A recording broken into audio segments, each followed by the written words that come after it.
안녕하세요, 여러분. 오늘은 조선시대로 돌아가서 권력자도 벌벌 떨게 만든 한 기생의 통쾌한 이야기를 들려드리겠습니다. 화려한 미모가 아닌 날카로운 재치로 세상을 흔든 여인. 그녀의 이름은 초아입니다. 조선 중기 한양의 꽃거리. 수많은 기생들이 노래와 춤으로 남자들의 마음을 사로잡던 그곳에 조금 특별한 기생이 있었습니다. 24세 초아. 다른 기생들처럼 화려한 비녀나 요염한 치마 저고리로 치장하지 않았습니다. 그녀의 손에는 늘 부채 하나, 그 부채에는 풍자시가 적혀 있었죠. 초아는 노래로 가슴을 울리는 대신 재치로 상대의 허점을 찔렀습니다. 권력자들 앞에서도 주눅들지 않고 날카로운 말로 그들을 웃기고 또 생각하게 만들었죠. 한양에는 소문이 돌았습니다. 기생 중에 제일 가는 혀는 칼이다. 그 칼의 주인이 바로 초아였습니다. 어느 가을 저녁 한양 최고의 기루 매양루에서 큰 잔치가 열렸습니다. 주인공은 영의정 김수익, 임금의 신임을 받는 조정 최고 실세였죠. 백성들은 그를 김철권이라 불렀습니다. 왜냐고요? 그의 손이 닿는 모든 토지는 조정의 것이 되고 모든 민원은 그의 주머니로 들어갔으니까요. 50번째 생일을 맞은 김수익. 한양의 대신들, 감찰관들이 모두 모였습니다. 술이 돌고 춤이 이어지는 가운데 김수익은 호탕하게 웃으며 말했습니다. 오늘은 내 잔치다. 백성들의 세금으로 사들인 진미를 마음껏 즐겨라. 신하들은 박수를 쳤지만 속으로는 이를 갈았습니다. 매양루 주인 어멈이 나섰습니다. 대감마님 생일을 축하드리며 특별 공연을 준비했습니다. 초아 기생의 신병극이 옵니다. 김수익은 코웃음을 쳤습니다. 기생 주제에 무슨 재주가 있으랴? 노래나 잘 부르면 용서해 주마. 초아가 무대에 올랐습니다. 소박한 저고리 차림. 손에 든 부채에는 권세는 바람, 백성은 풀잎이라는 시가 적혀 있었죠. 관객들이 웅성거렸습니다. 저게 무슨 신병극이냐? 초아는 미소 지으며 말했습니다. 대감마님, 오늘은 제 인생극을 연희하겠사옵니다. 주인공은 바로 대감마님께 옵니다. 김수익의 눈썹이 꿈틀거렸습니다. 불길한 예감이 들었죠. 공연 제목은 김철권 대감의 하루. 초아 혼자서 모든 인물을 연기하기 시작했습니다. 배를 문지르며 과장되게 하품하는 초아. 오늘도 내 손이 조선을 구하리라. 사헌부 놈들아, 내 호랑이 등짝을 긁어다오. 관객들이 웃음을 터뜨렸습니다. 대신들은 민망한 듯 눈을 피했죠. 초아는 계속했습니다. 대감마님의 첫 일과 토지 압류 아니옵니까? 가난한 농부 흉내를 내며 무릎 꿇었습니다. 대감마님, 제 밭을 빼앗지 마옵소서. 아이들이 굽습니다. 그러더니 김수익 흉내로 소리쳤습니다. 임금의 명이다. 내놈 밭은 이제 조정의 소유다. 대신 세금으로 술값이나 내라. 매양루는 웃음바다가 됐습니다. 김수익의 얼굴이 굳었지만 아직은 참았습니다. 초아는 이번엔 시장에서 세금을 거두는 장면을 연기했습니다. 세금 징수관 흉내를 내며 소리쳤습니다. 대감마님의 명으로다. 올해 벼는 열섬 내라. 모자라면 내놈 몸을 팔아라. 백성 흉내로 울부짖었습니다.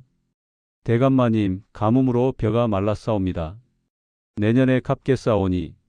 김수익 흉내로 코웃음을 쳤습니다. 가뭄? 그건 내놈 탓이다. 하늘도 내 편이다. 대신 내 생일에 술이나 따라라. 신하들은 웃었지만 그 웃음 속에 불편함이 스며들었습니다. 한 사헌부 관리는 속으로 중얼거렸죠. 저 기생, 우리도 찔렀군. 초아는 무대를 뛰어다니며 김수익이 기생집에서 여색을 즐기는 장면을 연기했습니다. 기생집에서 춤추는 년들아, 내 주머니를 열어주마. 대신 내 시 한 수를 들어라. 김수익의 유명한 시를 패러디하기 시작했습니다. 원래 시는 달빛 아래 강물 흐르는 풍경이었는데 초아는 이렇게 바꿔 읊었습니다. 세금 아래 백성 피 흐르는 풍경. 매양루 전체가 박장대소했습니다. 김수익은 더 이상 웃지 않았습니다. 그의 부채질 소리만 커졌죠. 공연의 하이라이트가 왔습니다.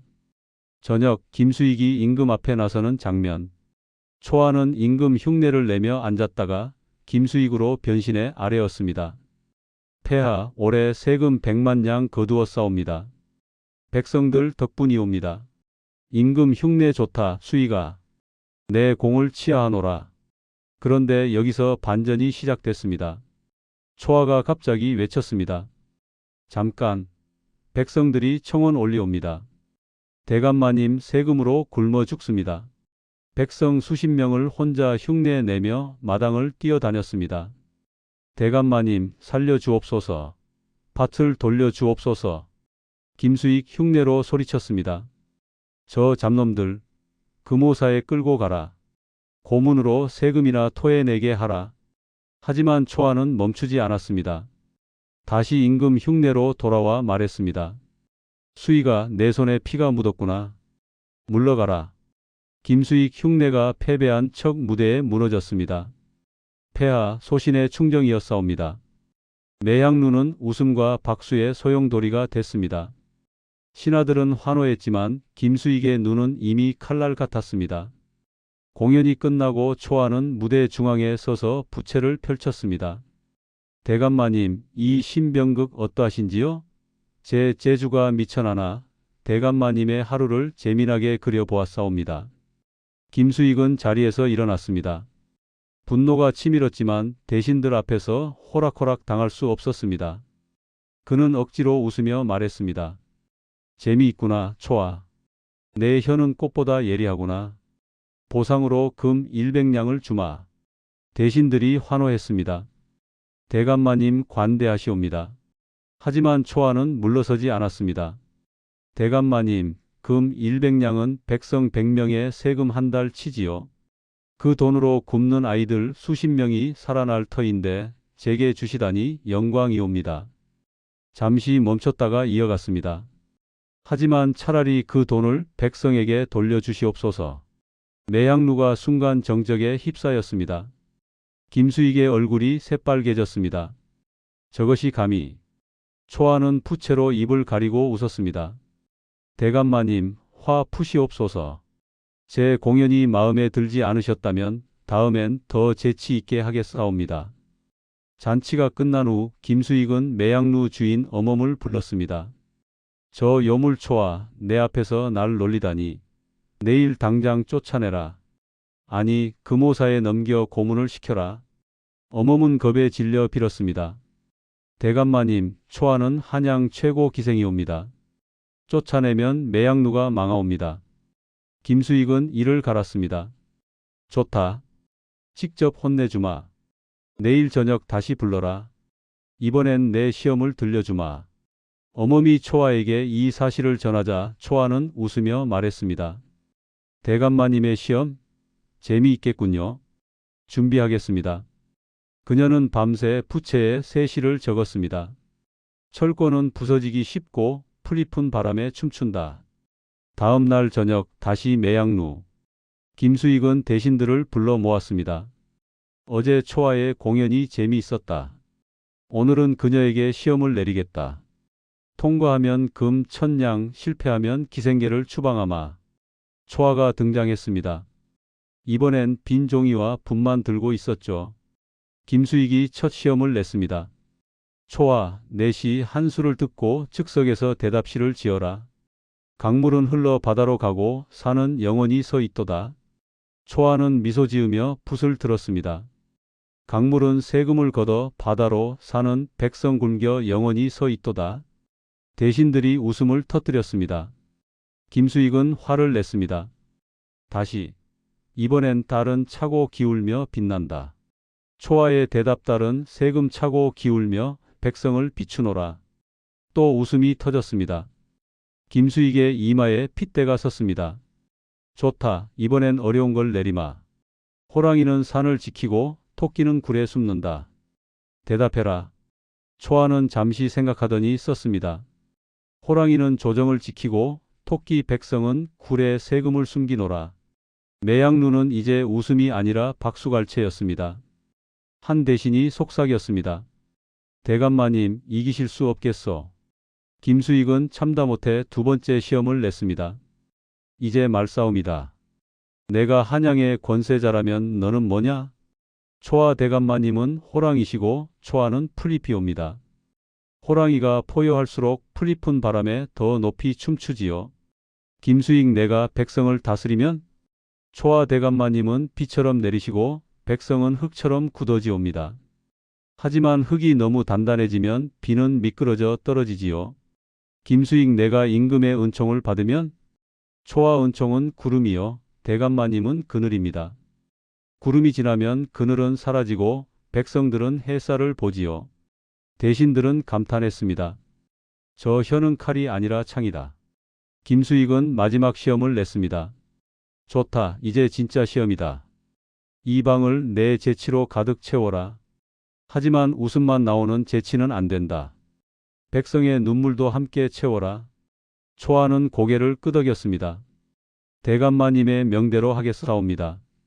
부채를 펼치고 이번엔 진지한 이야기를 시작했습니다. 옛날 한양에 영의정 하나가 있었사옵니다. 그는 호랑이라고 불렸지요. 어느 날 가난한 어미가 아들을 데리고 청원 왔습니다. 대감마님, 세금으로 집을 잃었사옵니다. 아이가 굶사옵니다. 초아는 어미 흉내를 내며 울었습니다. 대감은 뭐라 했을까요?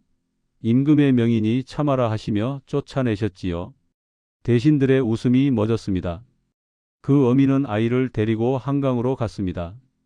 대감마님 덕에 이렇게 됐구나 하며 몸을 던졌답니다. 방 안에 눈물이 고였습니다. 한 대신이 손수건을 꺼냈습니다. 하지만 초아는 여기서 반전했습니다. 그런데 그 영의정은 꿈에서 그 어미를 봤사옵니다. 어미가 말하길 대감마님, 호랑이는 풀을 먹지 않습니다. 풀은 바람에 날아갑니다. 김수익의 얼굴이 창백해졌습니다. 초아는 마무리했습니다. 깨어난 영의정은 세금을 깎고 토지를 돌려주었답니다. 그 후 조정은 평화로웠고 백성은 웃었지요. 웃음과 눈물 대감마님. 이 방이 가득 찼사옵니다. 매양눈은 박수와 눈물로 물들었습니다. 김수익은 무너졌습니다. 그는 자리에서 일어나 초아를 불렀습니다. 초아, 내 재치에 지다. 금 천냥 주마. 하지만 한 가지 약속해라.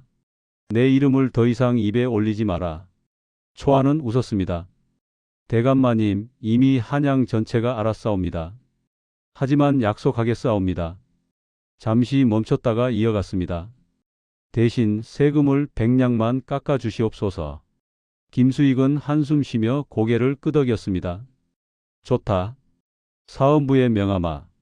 대신들은 환호했습니다. 대감마님 현명하시옵니다. 초아는 재치로 권력자를 이겼습니다.